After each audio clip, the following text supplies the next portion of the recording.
Merci encore de faire confiance à Defiance TV. N'oubliez pas de vous abonner sur Instagram, YouTube ou encore Facebook pour ne rien manquer des informations sportives. Vous êtes donc là avec nous en compagnie du président des Buffles de Borgo, le représentant béninois en Coupe de la CAF, ici en terre marocaine pour jouer ce match très décisif demain face au Phare de Rabat. Match comptant pour les préliminaires de la CAF. Monsieur Ernest Tindo est là présent avec nous. Bonsoir président. Bonsoir monsieur le journaliste. Comment vous allez président? Oui, ça va très bien. Alors vous êtes le président des Buffles de Borgo, vice-champion du Bénin la saison dernière, aujourd'hui engagé en Coupe de la CAF. Comment se porte le club? Merci monsieur le journaliste pour cette tribune, pour cette opportunité que vous nous donnez. On m'appelle Ernest Tindo, je suis le président de la société sportive CNCB Sport et qui opère le club professionnel, au niveau professionnel, le club Buffle FC. Et donc je le rappelle parce que il y a une réforme qui est intervenue au Bénin, une réforme opéré par le président de la République du Bénin, son Excellence M. Patrice Talon, dont le maître d'œuvre de ce projet, qui est le ministre des Sports béninois, M. Oswald Omeki.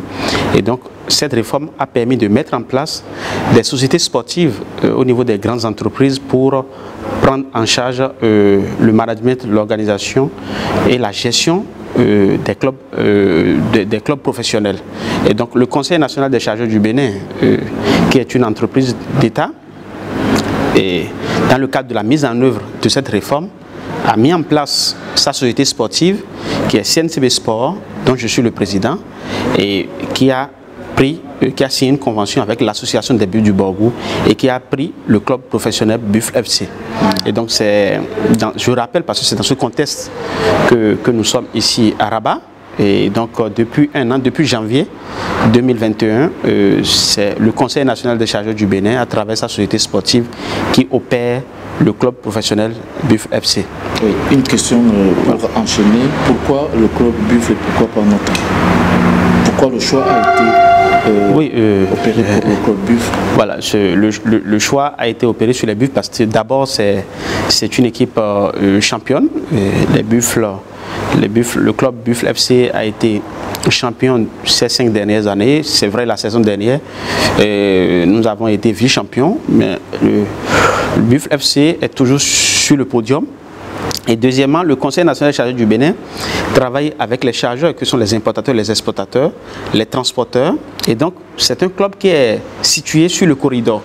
Et donc, dans le choix des clubs qui pourraient être pris et que pourrait prendre le Conseil national des chargeurs du Bénin, il y a ces critères qui sont entrés en jeu en considérant la nature de l'activité de l'entreprise pour choisir un club qui se trouve sur le corridor, dans le domaine un peu sur les axes d'intervention du Conseil des chargeurs, parce que quelque part en opérant le club, la société bénéficie, non seulement gère le club, mais bénéficie également de la visibilité. Et cette visibilité doit être orientée vers non seulement les sportifs, mais également vers sa cible, que sont les chargeurs et les transporteurs. Donc, voilà un peu les motivations qui ont amené le CNCB à choisir le club Buffle FC.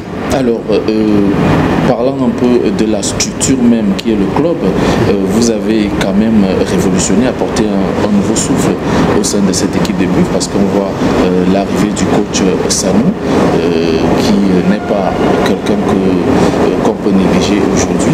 C'est quelqu'un qui a aussi beaucoup opéré dans le football en Afrique.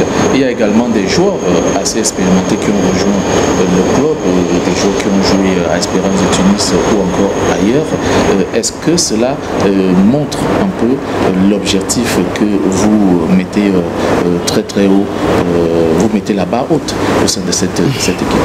Merci monsieur le journaliste. Je voudrais rappeler que le coach Draman Sanou était déjà en place avant que le CNCB ne prenne en charge, ne prenne en main la gestion du club Buffle FC. Toutefois, effectivement, le CNCB a apporté sa touche et il y a un directeur sportif qui a été recruté par le gouvernement, mis à la disposition de la société sportive et qui travaille ensemble avec nous à structurer davantage le club et à professionnaliser davantage la gestion du club. Donc, en ce qui concerne les joueurs, à la fin du championnat, effectivement, nous avons eu à recruter 14 nouveaux. Il y a 14 nouveaux joueurs qui ont rejoint le groupe. Et dans le cadre du renforcement de l'effectif pour pouvoir atteindre nos objectifs dans le cadre de notre participation à la Coupe CAF. Donc nous avons évalué nos performances au cours du championnat et nous avons, ensemble avec l'encadrement technique et la direction sportive, travaillé à renforcer certains compartiments, d'où l'arrivée des internationaux, de plusieurs internationaux au sein du club pour renforcer l'effectif, pour renforcer la capacité du club à vaincre ces adversaires. Un club qui a l'habitude de vaincre, c'est un club champion, donc qui a l'habitude de jouer, voilà, de jouer très haut. Voilà. Alors nous constatons de l'extérieur cette transformation du football béninois en général, ce football qui prend de plus en plus un peu de l'ampleur avec des résultats que nous connaissons aujourd'hui et nous sommes aussi très regardants sur l'apport de la jeunesse. Est-ce que c'est aussi la vision du chef de l'État, c'est-à-dire mettre la jeunesse au devant de la scène pour construire ce football béninois? Oui, ça va de soi. Le sport a un public essentiellement jeune. Et les premiers acteurs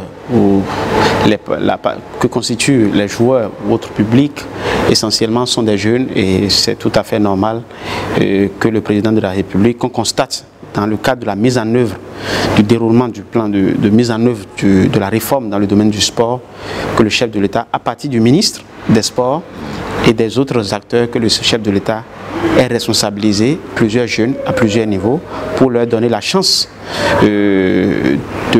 d'apprendre, pour leur donner la chance de démontrer ce dont ils sont capables, afin d'apporter leur modeste contribution à la construction du pays. Quels sont les objectifs des Buffles de Borgou dans cette campagne internationale de la Coupe de la CAF? Les objectifs des Buffles de Borgou, c'est d'abord d'éliminer ses premiers deux adversaires que constituent le Maroc et l'Algérie, après avoir bien sûr éliminé le Maroc. C'est très clair, en venant ici, c'est que nous recherchons. Nous sommes venus ici pour une victoire. Et c'est d'ailleurs toute la politique qui a été mise en place depuis la fin du championnat jusqu'à notre arrivée à Rabat ici. C'est dans le cadre de cette victoire, d'abord éliminer le Maroc, après éliminer l'Algérie et rentrer tout au moins pour cette première expérience depuis que la société sportive ait pris en charge la gestion du club professionnel, que cette première expérience puisse permettre au Buffle FC de rentrer en poule dans le cadre de la Coupe CAF. Les Buffles FC, pas seulement les Buffles FC, parce que nous représentons ici le Bénin, et donc permettre au Bénin de rentrer en poule et de poursuivre la compétition en poule. Donc le minimum d'objectifs que nous sommes assignés, c'est de pouvoir rentrer en poule, et ce qui nécessite l'élimination des deux premiers adversaires que constituent le Maroc et l'Algérie. Alors, comment est-ce que s'est déroulée l'organisation de la délégation pour que les enfants soient tout au moins à l'aise ici en terre marocaine? Oui, l'organisation, en ce qui concerne le voyage, nous avons voyagé via Lagos parce que Royal Air Maroc n'a plus de vol direct. À l'heure où je vous parle, le Royal Air Maroc n'a pas rétabli ses vols directs sur Cotonou. Et donc, étant donné que Royal Air Maroc a suspendu ses vols directs sur Cotonou, et pour le moment, nous avons voyagé via Lagos. Et nous avons atterri à Casablanca, où nous avons rallié l'hôtel Ibis, où vous nous recevez, l'hôtel Ibis de Rabat. Voilà. Alors, Président, l'histoire des Buffles nous inspire un tout petit peu, puisqu'on sait tout ce qui se passe dans le football subsaharien. Aujourd'hui, des clubs qui sont pas assez professionnels et cette domination des clubs maghrébins sur la scène continentale, est-ce que c'était en quelque sorte une révolte de la part des Buffles pour montrer l'exemple à d'autres clubs subsahariens que voilà, il faut que les clubs s'immiscent en société pour pouvoir atteindre un certain seuil? D'abord, l'intervention des sociétés sportives, il faut comprendre que c'est pour régler les problèmes de financement des clubs que cette réforme est intervenue, pour permettre aux entreprises qui ont les moyens de s'engager et de prendre en charge la gestion des clubs au niveau professionnel, parce que vous savez que la gestion d'un club, c'est beaucoup de ressources. Et donc, si les clubs, si les enfants ont des potentiels et que les ressources n'accompagnent pas l'organisation des clubs, les résultats seront difficilement, il serait très difficile au club d'atteindre les résultats malgré les potentiels des enfants ou la bonne volonté des dirigeants. Et je pense que c'est d'abord pour régler la question du financement du sport que cette réforme a été mise en place, et pour engager les entreprises qui ont les ressources et qui peuvent être à la hauteur du financement de cette activité. L'autre chose que je voudrais préciser, c'est que, pour mémoire, le Bénin a battu le Maroc au cours de la dernière CAN, éliminer le Maroc. C'est très important pour nous en tant que représentants du Bénin. Et ça, ce message, tous les enfants sont en phase avec nous, que nous devons donner le meilleur de nous-mêmes pour confirmer cette révolution sportive au Bénin et qui s'est révélée au cours de la CAN, confirmer cette révélation sportive et qui prouve les efforts du gouvernement dans ce secteur-là, que les Buffles FC, société du CNCB Sport, puissent confirmer à travers la rencontre contre les phares. Est-ce qu'on peut avoir quand même une idée du nombre de temps que la société CNCB est à la charge de cette équipe des Buffles? Non, la réforme, c'est une réforme à long terme. Le CNCB Sport n'a pas une intervention courte dans la vie des Buffles. Le CNCB Sport a signé une convention sous l'égide du gouvernement, signé une convention avec l'association des Buffles du Borgou et a pris en charge la gestion du club professionnel en partenariat avec l'association qui s'occupera de la formation des jeunes, du football féminin et du football amateur.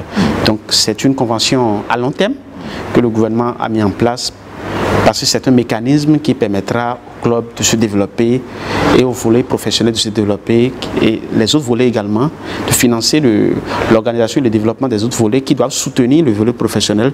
Je veux parler essentiellement de la formation des jeunes, des catégories d'âge, du football féminin et aussi du football amateur. Donc c'est une intervention à très très long terme.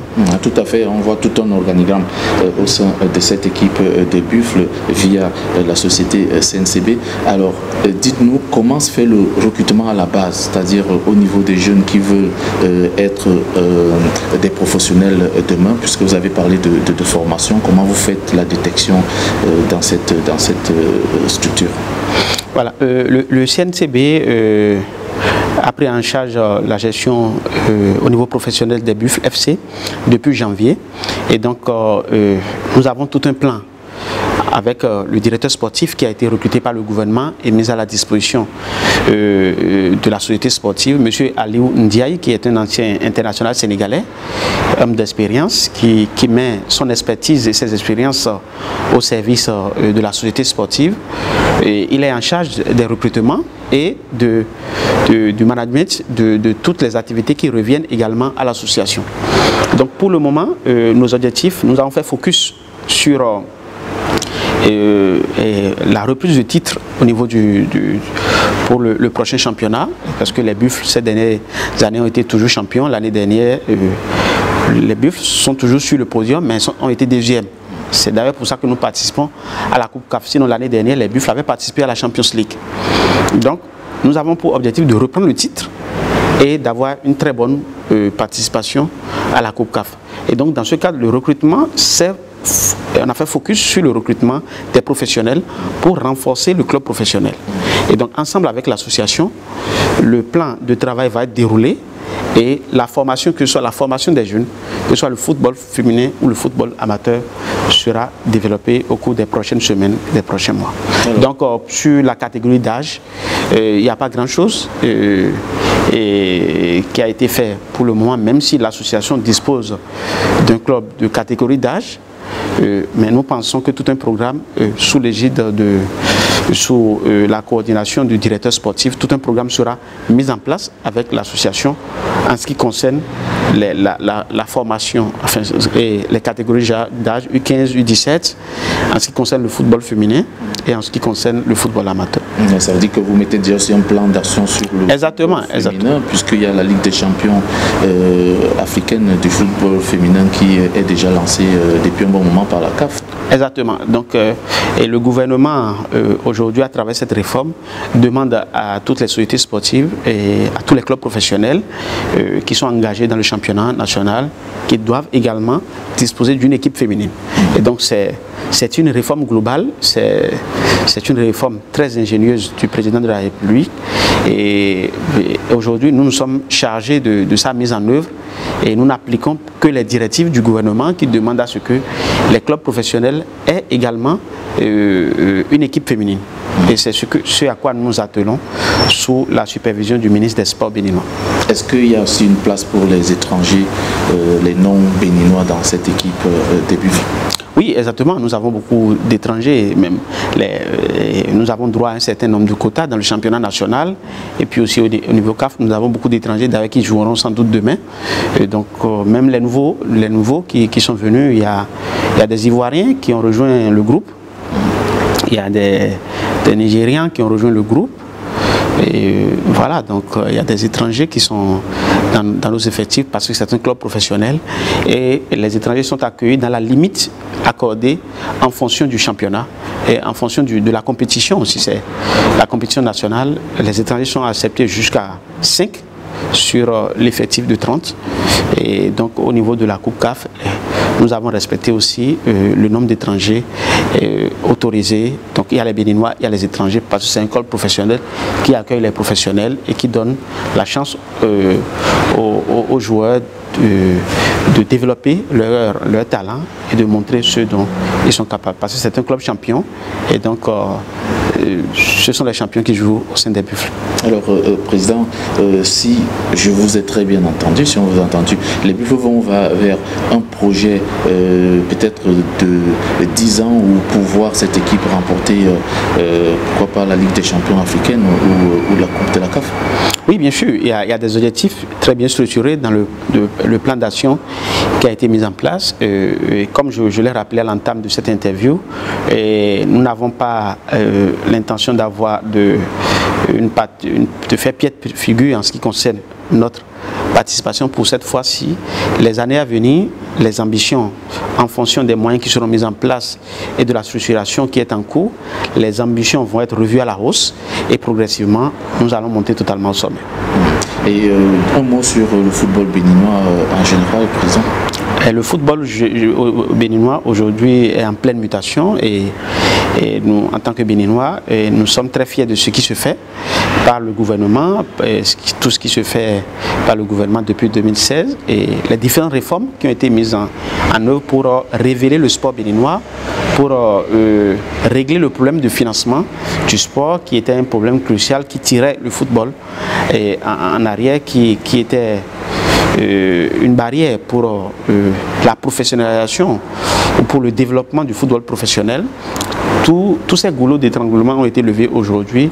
C'est à l'actif du président de la République et du ministre des Sports qui est le maître d'œuvre de ce projet.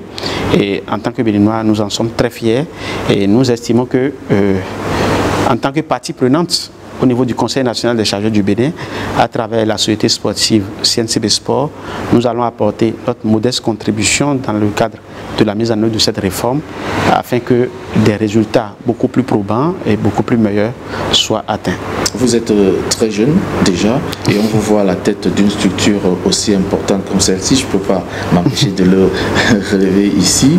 C'est assez, comment dirais-je, c'est assez surprenant de voir un jeune avec autant de responsabilités. Il y a une question qui me tarote un peu l'esprit, c'est celle de savoir comment avez-vous fait pour obtenir cette confiance de la part des hauts dignitaires de l'État? Merci beaucoup. Je pense que pour moi, d'abord, c'est le travail et les bonnes références. Travailler, avoir les résultats, laisser les bonnes références. Il faut avouer que dans le domaine sportif, bon, sous le plan professionnel, j'ai eu la chance d'occuper un certain nombre de fonctions. Actuellement, j'ai été directeur général adjoint du Conseil national des chargeurs du Bénin, bon, à 28 ans. Donc j'ai bénéficié de la confiance des autorités. Aujourd'hui, je suis directeur de l'assistance aux chargeurs et de la prospective du Conseil national des chargeurs du Bénin. Donc je suis directeur technique du CNCB. Donc je bénéficie de la confiance du directeur général du conseil d'administration et du ministre de tutelle, qui m'ont fait confiance pour relever ce défi technique au niveau du CNCB. Si le choix a été porté sur ma modeste personne pour conduire ce projet, je pense peut-être que c'est aussi ma passion pour le foot et mes références, parce que de par le passé, j'ai contribué, j'étais dans une équipe de gestion d'un club de première division que j'ai contribué modestement à structurer au Bénin. Et donc, quand le projet était venu, et le gouvernement avait donné les orientations, il y avait d'abord eu l'association sportive du CNCB, parce que au début, on voulait mettre en place une association et commencer par la 3e division, évoluer progressivement. Et quand les orientations ont été reprécisées, donc pour la mise en place de l'association, j'ai été porté par mes collègues à l'unanimité, bien sûr, comme président de l'association. Quelque part, mes expériences antérieures ont pesé dans la balance et mes rapports avec mes collègues également. Le gouvernement a reprécisé, à travers le ministère des Sports, a reprécisé les orientations qu'il revenait au CNCB de mettre en place une société sportive et de prendre directement un club professionnel de haut niveau et pour pouvoir contribuer efficacement à la mise en œuvre des directives en ce qui concerne la réforme dans le domaine sportif. Donc c'est ce qui a été fait, et c'est naturellement le président au niveau de l'association. Donc j'ai conduit ce processus-là au niveau de la société sportive, et aujourd'hui avec le directeur sportif qui a été recruté par le gouvernement, nous travaillons ensemble avec tout l'encadrement technique, médical qui a été mis en place au niveau des Buffles FC avec l'ensemble des joueurs pour l'atteinte des objectifs. Donc quelque part, je pense que dans la vie, quand on a l'occasion de prouver ce dont on est capable, il ne faut jamais la rater. Et ça, c'est un message à la jeunesse africaine qu'il faut travailler à être efficace, à atteindre les résultats pour pouvoir convaincre davantage et pour bénéficier davantage de la confiance des autorités, parce que l'âge n'est pas un facteur de blocage. L'âge n'est pas un facteur de blocage en ce qui concerne les responsabilités. Et au Bénin, le président de la République a responsabilisé plusieurs jeunes à divers niveaux, au niveau gouvernemental, au niveau des sociétés et au niveau technique. Et je pense que c'est quelque chose qu'il faut encourager, qu'il faut aussi sensibiliser les jeunes à bien faire, à toujours chercher à se perfectionner, à atteindre les objectifs et à avoir de meilleurs résultats pour davantage conforter les autorités, motiver les autorités à davantage faire confiance à la jeunesse.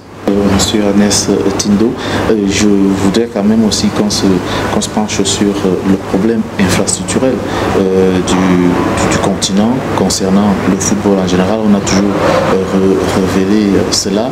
Le continent, surtout l'Afrique subsaharienne, manque d'infrastructures et autres. Vous, en tant que président de club et en tête d'une grande institutions comme le CNCB Sport, est-ce que cela vous passe toujours en esprit de voir un peu comment résoudre ce problème?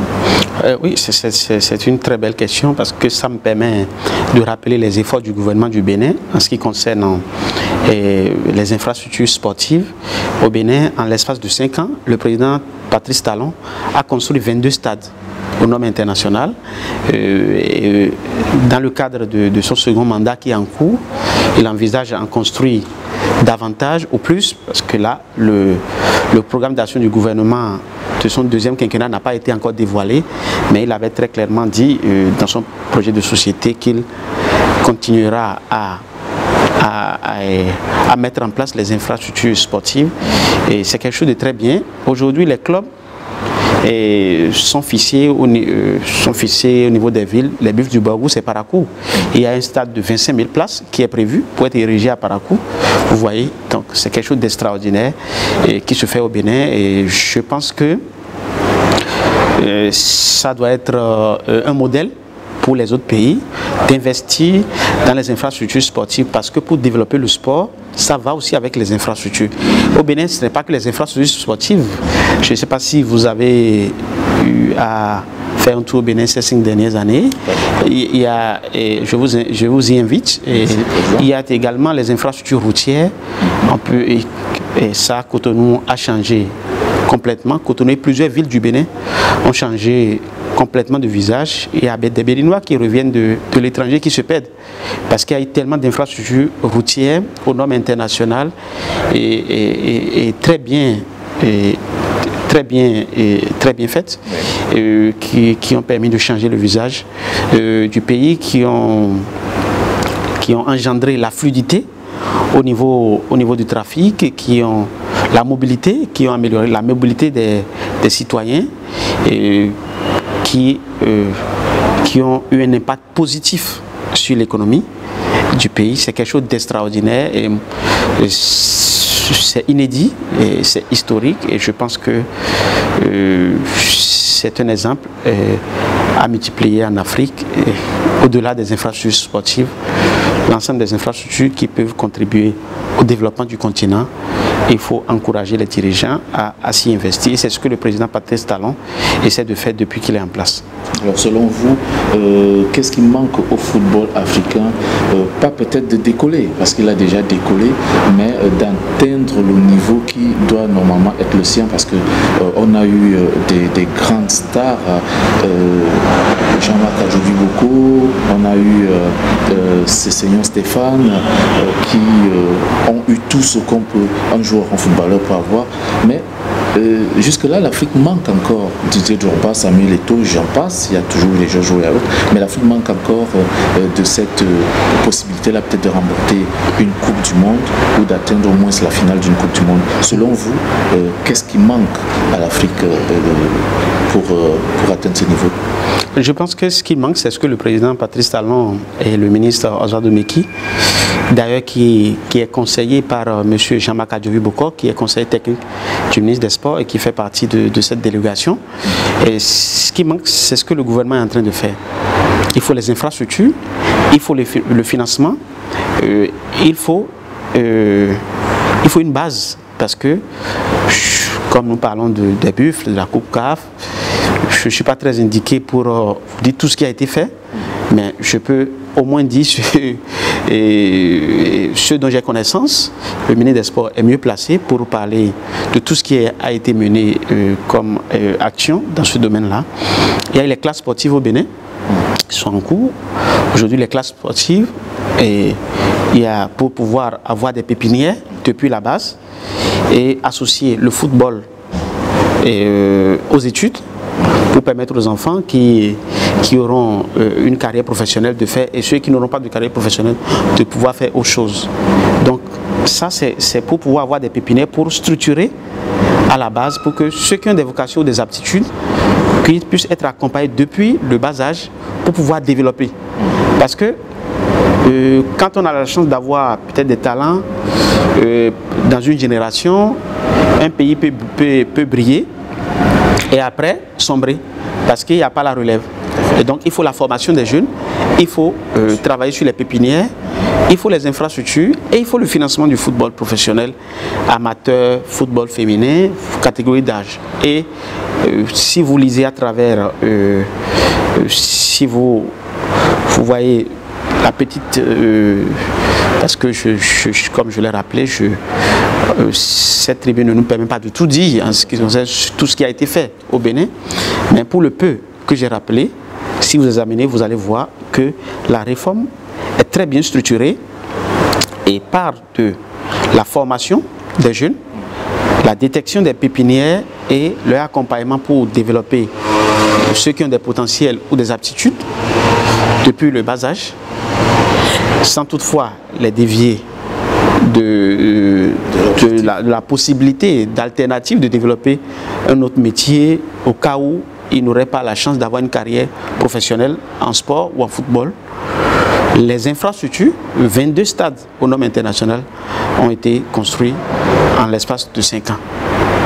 C'est énorme. Donc les infrastructures sportives, et maintenant, vous voyez tout le dispositif. Les sociétés sportives, les directeurs sportifs, les clubs professionnels qui ont été pris en charge par les sociétés, les entreprises qui ont les ressources, et la réforme même au niveau des finances publiques pour instaurer la taxe sur le développement du sport, c'est-à-dire pour régler la question du financement et du sport. Donc, je pense que ce que le président Patrice Talon fait aujourd'hui, c'est ce dont l'Afrique a besoin, parce qu'on pourrait avoir la chance d'avoir des génies, si je peux, ou bien d'avoir dans une génération des sportifs de qualité et de briller, mais il faut avoir la capacité surtout de pouvoir tenir dans le temps et de former d'autres jeunes à prendre la relève et à financer le football professionnel, à développer le football professionnel qui pourrait rapporter beaucoup de devises, beaucoup de ressources pour maintenant développer tout un modèle économique sportif qui peut faire vivre les acteurs. Aujourd'hui, avec la réforme, on ne parlera plus au niveau des clubs professionnels de manque de salaire, de manque de ressources. Ça, c'est des petits détails qui perturbaient l'organisation des clubs avant. Aujourd'hui, avec l'engagement par le biais de la réforme du président de la République et la mise en œuvre de cette réforme sous l'égide du ministre Oswald Domeki en charge des sports, les sociétés sportives, les grandes entreprises ont pris en charge ces clubs-là et beaucoup de questions ont été, beaucoup de difficultés ont été levées. Je pense que la voie du président de la République, la voie tracée par le président de la République du Bénin, son Excellence M. Patrice Talon, est la voie qu'il faut suivre parce qu'il faut travailler non seulement pour aujourd'hui, mais également pour demain. C'est ce que je pense. On a d'ailleurs vu qu'à Alvan, il y a quelques années, les clubs avaient des difficultés à se déplacer pour aller jouer leurs matchs dans d'autres pays. Parfois, on attendait les derniers 24 heures pour pouvoir recouper les moyens de déplacement pour les clubs. Mais là, les buffles sont arrivés ici pratiquement il y a 3-4 jours.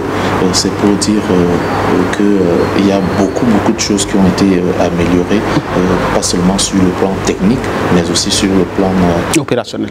Oui, bien sûr, parce que si la question du financement est réglée, c'est que les choses deviennent beaucoup plus faciles, parce que ce n'est pas que la volonté manquait au niveau des dirigeants qui étaient en charge de ces clubs-là. Vous voyez, le sport, c'est beaucoup d'argent, et une seule personne ne peut pas mettre sur la tête. Vous voyez, ou un petit groupe de personnes ne peut pas mettre sur la tête. Bon, on peut avoir des exceptions, mais on ne peut pas généraliser le développement du sport et compter juste sur des individualités. C'est très clair qu'il faut compter sur l'engagement des entreprises ou des groupes bien structurés, organisés, qui ont les moyens de le faire. Et c'est ce que le président de la République a fait en trouvant l'astuce de la panacée, vraiment d'engager les entreprises qui ont un niveau de développement dans le projet de développer le football béninois. C'est d'ailleurs que nous seront sur place au Bénin pour répondre à cette invitation. Et j'en profite pour vous dire merci déjà pour cette opportunité que vous nous offrez de venir sur place voir ce qui a déjà été fait, c'est ce qui continue d'être fait de ce côté-là. D'ailleurs, nous cheminons vers cette rencontre de demain face au phare pour vous dire, est-ce que vous êtes confiant, vous êtes sûr, serein du résultat que les enfants peuvent ramener demain de Rabat? Oui, comme le directeur sportif, M. Alioune Ndiaye, a rappelé dans plusieurs médias, à travers plusieurs interviews, que l'ASFA, les phares, vraiment c'est un très bon club et que nous respectons, mais nous ne les craignons pas du tout, nous ne craignons pas les phares. Et le CNCB Sport, les Buffles FC, le club Buffles FC s'est préparé et pour atteindre un objectif, quel que soit l'adversaire, quel que soit le pool. Donc ce n'est pas parce qu'il s'agit des phares que nous n'allons pas poursuivre nos efforts pour l'atteinte de notre objectif. Donc c'est très clair que les Buffles FC sont engagés pour rentrer en poule, et pour rentrer en poule, il faut éliminer les phares, il faut éliminer le Maroc, il faut éliminer l'Algérie. Et donc nous sommes confiants et nous comptons sur tout le dispositif, l'encadrement technique, le directeur sportif, l'encadrement technique, les joueurs qui donneront le meilleur d'eux-mêmes. Et ça se jouera sur le terrain, Inch'Allah, par la grâce de Dieu.